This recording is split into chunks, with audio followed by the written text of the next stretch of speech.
Pakistan England के तीसरे T20 आएगा प्रीव्यू। इन्ना पंड्रेंगा शामी अश्विन की ये मजेदार स्टोरी। है जगत की सारी खबरें स्पोर्ट्स रैप में। लेकिन उससे पहले रोल बम्पर। कमाल का शॉट, अद्भुत, इसके आगे सारे फेल। हैशटैग आकाशवाणी। और कैसा हुआ ना मुकाबला। आई मीन पाकिस्तान ने जब बैटिंग की तो ऐसा लगा कि पाकिस्तान यार क्या कमाल कर रही है, क्या पिटाई कर रही है। जो जिन लोगों को बूढ़े कहा जा रहा था वो बूढ़े जो जवान हो गया और खूब सारा कमाल धमाल मचा रहे हैं। तो इट ऑल लुक्ड वेरी रोजी, क्योंकि 20 ओवर में अगर आप 200 के करीब पहुंच जाएं तो 9 और 10 टाइम्स आप मैच जीत जाते हैं। और पाकिस्तान की तो हिस्ट्री भी यही है ना, हम कहते हैं बॉलर अच्छे हैं, बॉलर अच्छे हैं, मैच जिताते हैं, बॉलर अच्छे हैं।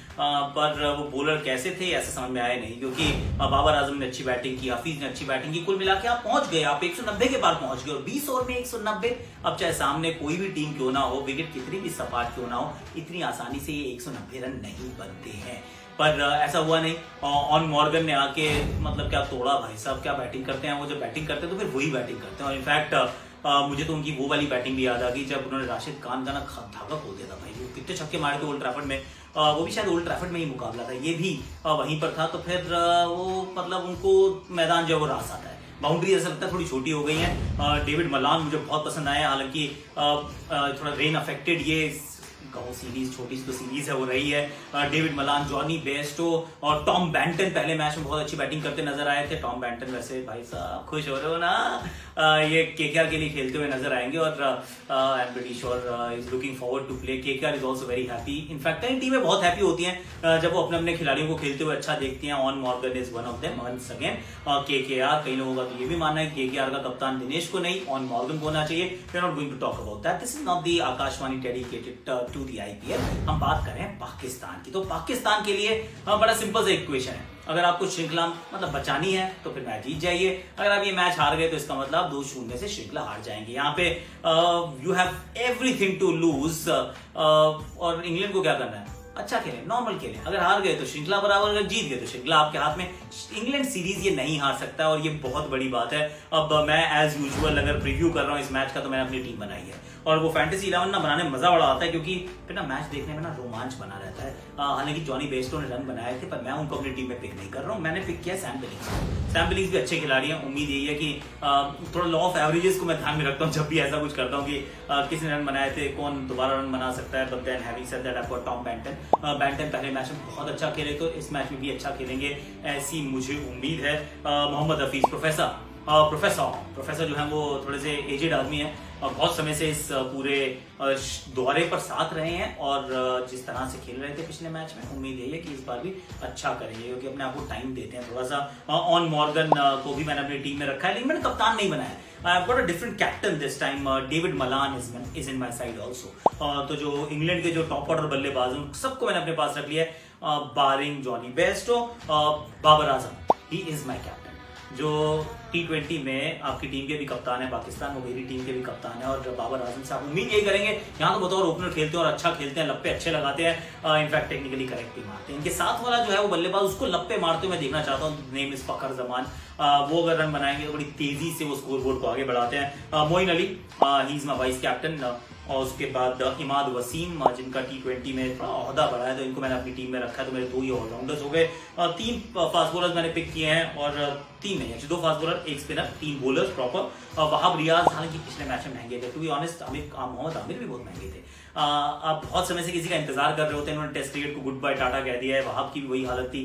अब जब खेलते हैं तो फिर बहुत पिटाई होती है। तो पता चल रहा है कि आपको अगर अच्छा क्रिकेटर बने रहना है तो फिर आपको शायद सारे फॉर्मेट्स खेलने पड़ेंगे to stay relevant, to stay effective. हालांकि T20 का वो कहते हैं ना, टेम्पटेशन बहुत ज्यादा है। इस तरह मैं T20 खेलूंगा, बाकी मैं छोड़ दूंगा।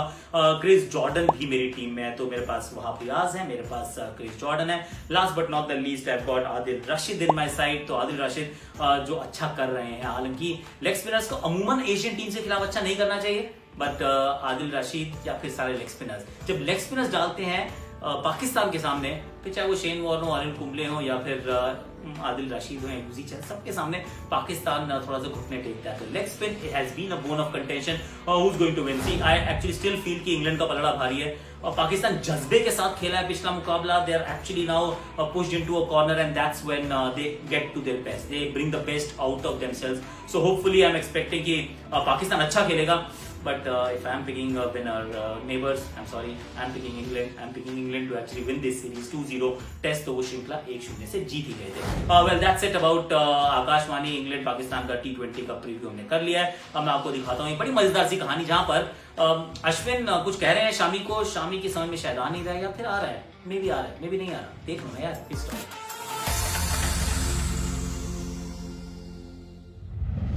और ये आए शामी साइड स्क्रीन के सामने से भागते हुए, अच्छा रिदमिक रन अप, अच्छा मोमेंटम, बढ़िया जंप और ये शानदार चौका।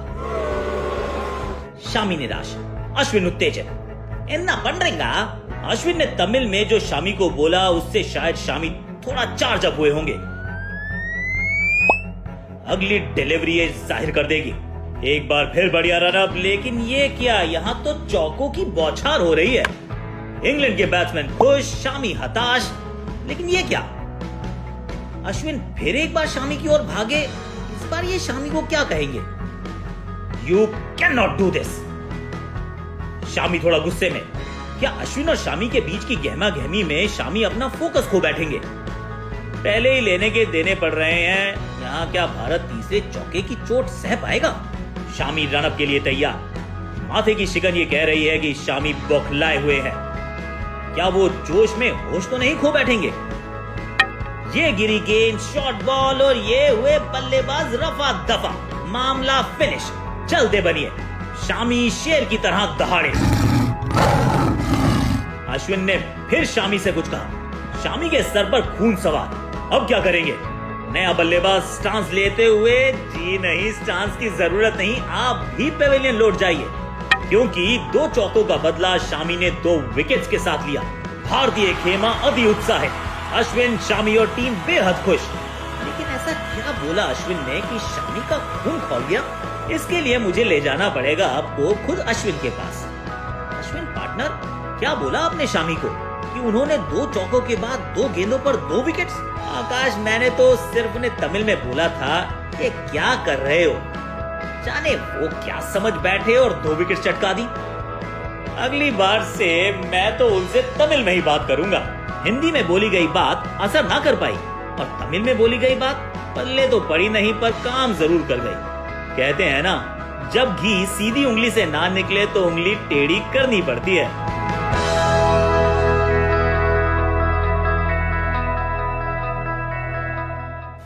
अच्छी लगी ना आपको स्टोरी? मेरे को बहुत अच्छी स्टोरी लगी। और अश्विन तो वैसे भी मुझे लगता है कि बहुत सारी स्टोरीज का खदान है। जब वो क्रिकेट छोड़ेंगे तो फिर वो बहुत बढ़िया कमेंटेटर, एनालिस्ट भी बनेंगे। बड़ी बढ़िया इनके पास कहानी और नॉलेज भी इनके पास भरपूर है। वैसे आजकल नॉलेज के ऊपर थोड़ा सा उनका नॉलेज एक्सचेंज प्रोग्राम चल रहा है रिकी पॉन्टिंग के साथ, क्योंकि रिकी पॉन्टिंग ने पहले कह दिया था कि मेरी टीम में कोई मंकड़ नहीं करेगा और अश्विन ने कह दिया भाई क्यों नहीं करेगा। और इनफैक्ट टीम के ओनर ने भी कहा अश्विन इज वेरी गुड। उन्होंने बिल्कुल ठीक किया अगर मंकडिंग करते हैं तो। 1-0 कह दे वैसे अश्विन के पक्ष में, क्यों? क्योंकि अगर ओनर जो है वो अश्विन के साथ खड़े हैं तो I am pretty sure Ricky Ponting will have to change his ways about his opinion कि भाई मंकडिंग सही है या नहीं है। बट देन नाउ फटाफट से आप जाकर देखोगे खेल जगत भी अब खुल चुका है। तो सब कुछ यहाँ पे होने वाला है। क्रिकेट हो रही है, टेनिस हो रही है, फॉर्मूला 1 हो रहा है, सब कुछ हो रहा है बॉस। तो फिर खेल जगत की सारी खबरें देखो स्पोर्ट्स।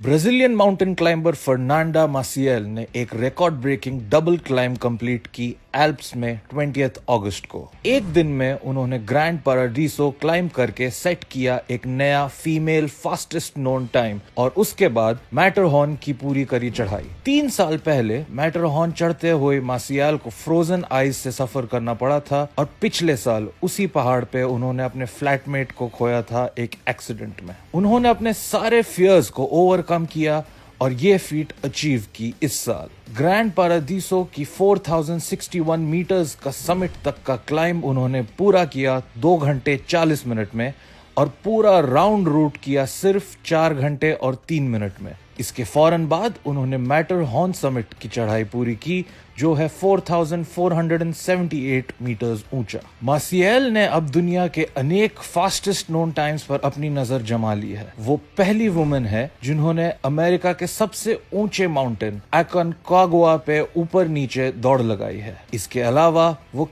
किलिमंजारो का भी female fastest known time hold करती हैं। Well done मासिएल।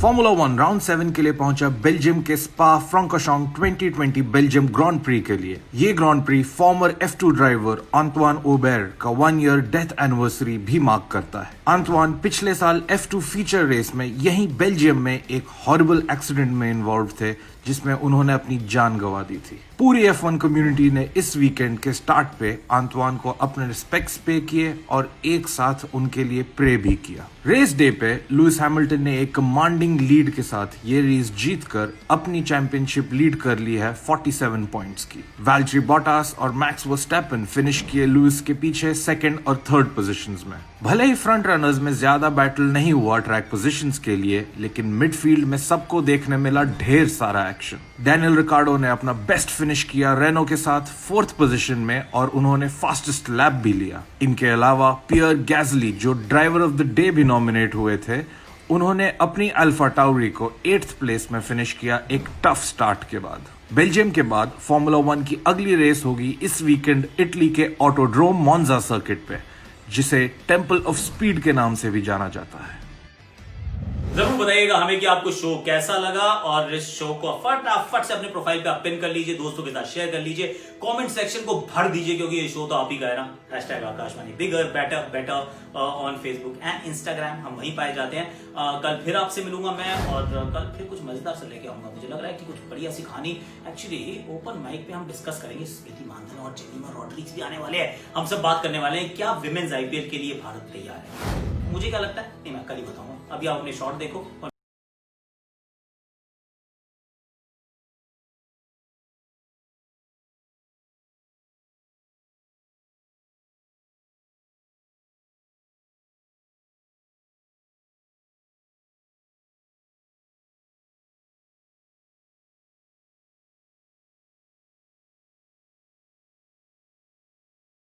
ये आधा दर्जन रन। ब्रिलियंट।